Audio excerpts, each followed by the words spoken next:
Round number 1, backdrop.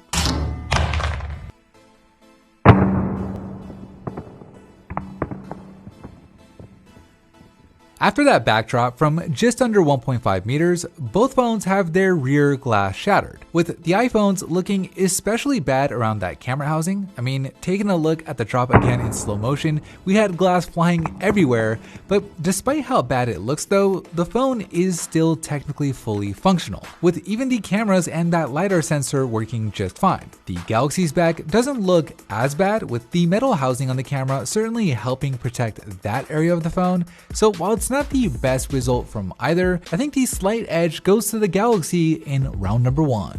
Round number 2, corner drop. 2, 1.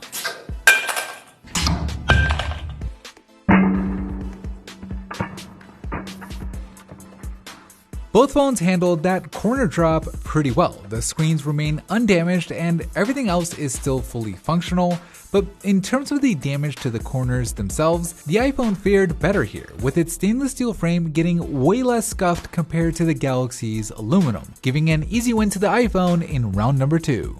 Round number 3, face drop. 3, 2, 1.